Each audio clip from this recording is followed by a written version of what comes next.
Well, hello, Quest. It's good to see you. It's been a couple of weeks since I've been able to interact with you. I've been out for a few weeks with some surgery on my hip, which went so well. And so thank you for all of your interest, your cards, your prayers.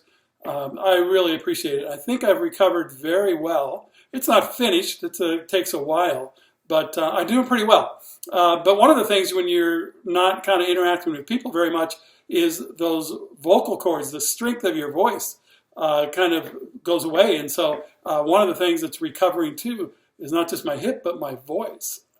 So if I sound a little funny, it's because it's starting to get worn out just talking with people more and more and more. But I really wanted to be able to do this newsletter. Here we are, the second full week of May 2022. And with just some interesting things going on.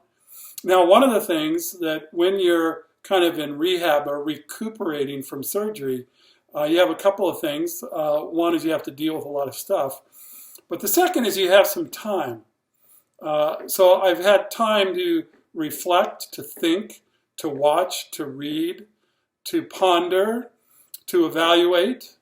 And one of those things, these last few weeks have been full of lots of turmoil in our country. This particular time, a lot of it surrounded the judicial branch of our government and what the Supreme Court is connected to, what they're thinking, what they're doing, the leak, the famous leak, and see what that might end up being all about. But and all the disruption over that, the arguing, the strength of people's anger, and just unique to see all that's going on there. And so it's reflective, I think, of much that we've seen in the last couple of years in our country. The political turmoil, or sometimes what I call the political stupid that our country does, or at least over the last few years. The social turmoil that our country is wrestling with, and much of the world, to be honest. And then obviously the COVID thing seems to be on the backside of that, but it's not over. There's still issues. It's not an easy situation.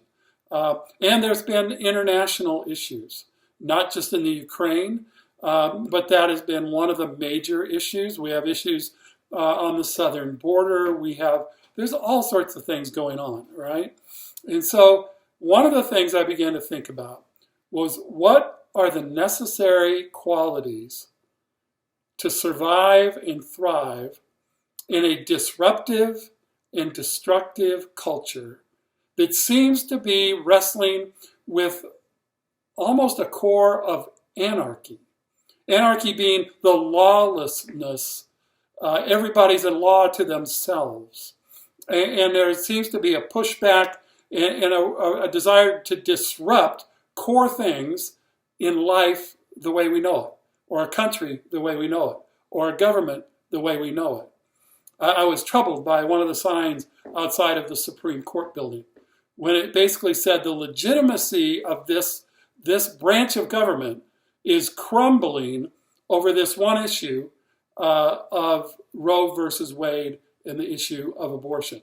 If it wasn't going to go their way, they said that the legitimacy of this whole thing needs to crumble. There have been people who have called out for it to be burned down. And not just the building, but the concept. And so as an American and as this three-branched government, what some people have said has been the most interesting and the most dynamic experiment ever done in the world on human government, of a government that is for the people and by the people.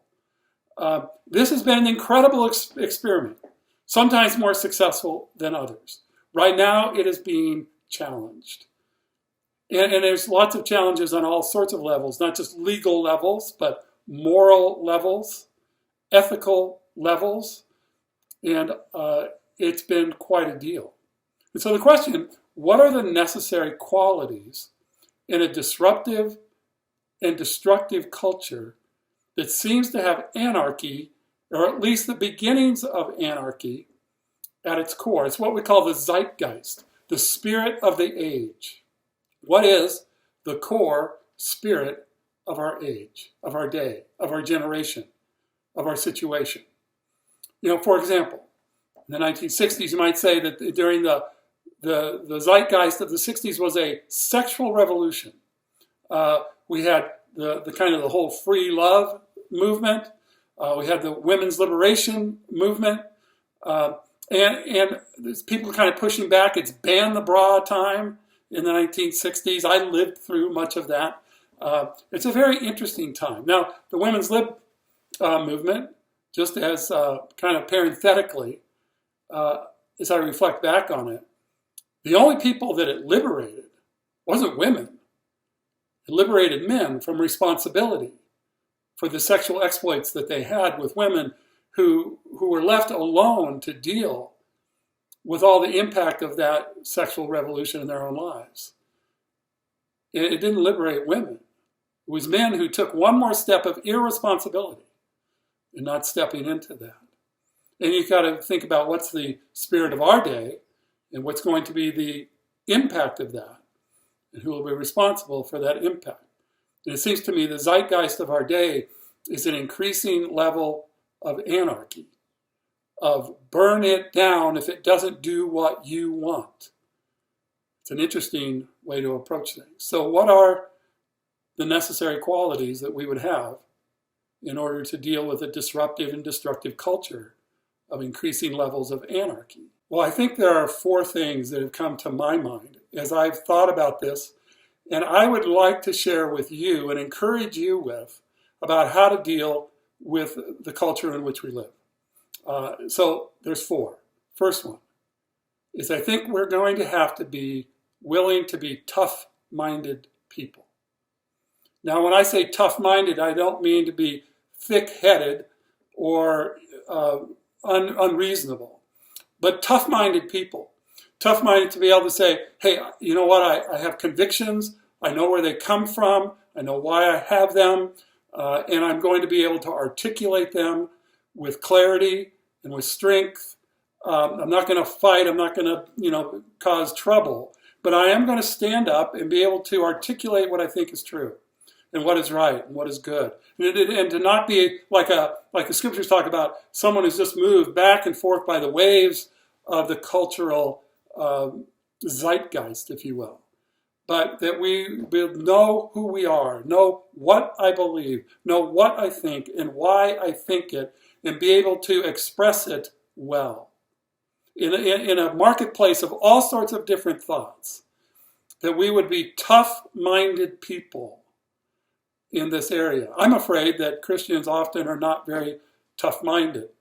They sometimes don't know what they believe and sometimes don't know why they believe it and how it makes a difference in the world today. But I think we need to be more and more tough-minded to understand what we believe and why we believe it and the difference it makes, right? So the first one is tough-minded. The second one I think we need to be is soft-hearted. I don't mean to be wimpy, but I mean to be compassionate, to be people of God's grace, to understand the brokenness of not only the world, but of people and individual people, and the struggles they have that go on inside of them. And so sometimes when we see people and we think, oh, you're just ridiculous, to think, well, it may be ridiculous, but it's coming from somewhere. It's coming from a broken place, a struggle, an interest, a search for something. And that we need to be soft-hearted people and care about those people who are vulnerable and feel marginalized and on the edges of our world or our culture or wherever we're at. So to be soft-hearted people who love deeply, who love even those who hate us, to love those who are our enemy, to love in a sacrificial way. Do we need to be soft-hearted people? I'm concerned that one of the places where we've lost ground is that Christians sometimes have not been very soft-hearted, very compassionate, very gracious. It doesn't mean to be wimpy, because we need to be tough-minded, right? But also soft-hearted. It's so easy to be soft-minded and hard-hearted. We need to flip that around. Tough-minded, but soft-hearted. The third one I think is this, and it may be one of the most powerful things I've been thinking about, is we need to be joy-filled. You guys, if there is anything that's missing in this world today, in this culture, in America today, can you pick one group? Can you find one group, whether they be on the left or the right or the middle or the extreme or in between, who lead or at least have this huge piece that says, I'm filled with joy. There is a joy in my life. Now, joy isn't happiness. Joy isn't giddiness. Isn't just, hey, kind of laughing through life. No, joy is rooted in reality. But the reality is not just the reality that the circumstances may be very difficult. Because happiness is rooted in circumstances that are good, that are easy. Then you're happy. But we need to be rooted in reality in the circumstances. If they're good, great. If they're not so good, great. Or not great, but, I get it. But we're rooted in reality. But one of the realities is not just what's going on this level, in this world, but the reality of who God is. And maybe this in short, that he's still in charge. He's never lost control. He's still in charge. I have a brother who's a rancher outside of Denver. He's got 500 acres. He raises Texas Longhorns. There's a saying that April showers bring May flowers. There's a lot of truth to that. And we're seeing that right now here in Missouri. There's just been a lot of rain. Everything's green. Flowers are coming. It's great. But unfortunately in Colorado, during the month of April, out on the plains of Colorado, my brother's ranch didn't receive one drop of moisture.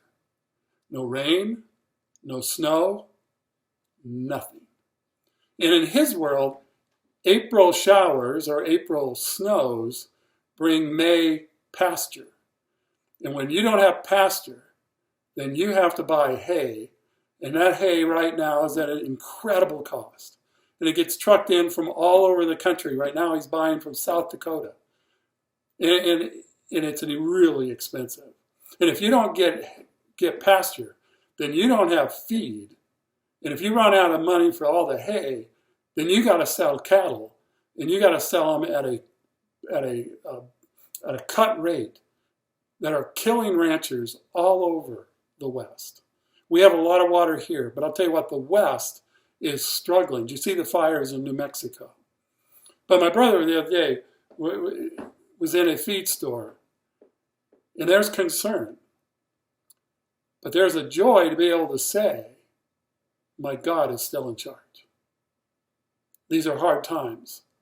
These are challenging times. I don't know what I'm going to do for sure. But my God is still in charge.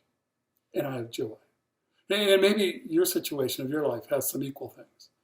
That we need to be joy-filled people because our God is still in charge. And he's never backed away. He's the same yesterday, today, and tomorrow. And he is still doing his work in our lives. We need to be joy-filled people. And the last one is Spirit-led. We need to be people who are led by God's Spirit, not by the flesh, not by our own ability or our own insight, but by God's Spirit, that we would be led. Now, to be led by God's Spirit, we need to be filled with his word, and that means we need to be engaging God's word to understand it, to have it guide us, and to let him infuse it into our heart, fill us with his Spirit, and to lead us through life. We need to be Spirit-led people. Okay, so we need to be tough-minded, soft-hearted, joy-filled, and Spirit-led. Guys, I'm deeply concerned that the America that we have known and have loved is being attacked and undermined by radicals that have a very different vision of the future. The gospel is not dependent on either being rightist or leftist. But you see, both of those polemics will never get us to really where we want to go. But the polemic of the gospel is altogether different and altogether more unique. And that is our first calling, is to the gospel of Christ. And the gospel, it is the gospel that confronts the idols of this culture. The autonomy, the self-sufficiency, the pride, the anger, the hatred. The gospel addresses every polemic that is out there, every idol that's out there. But the polemic of the gospel addresses the real issue of the heart.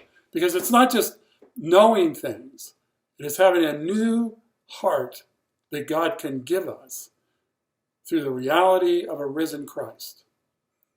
That is what we need. That's what will lead us to be tough-minded, soft-hearted, soft-hearted, joy-filled, and spirit-led. Okay? All right. I love you guys. I hope you're well. We'll see you soon.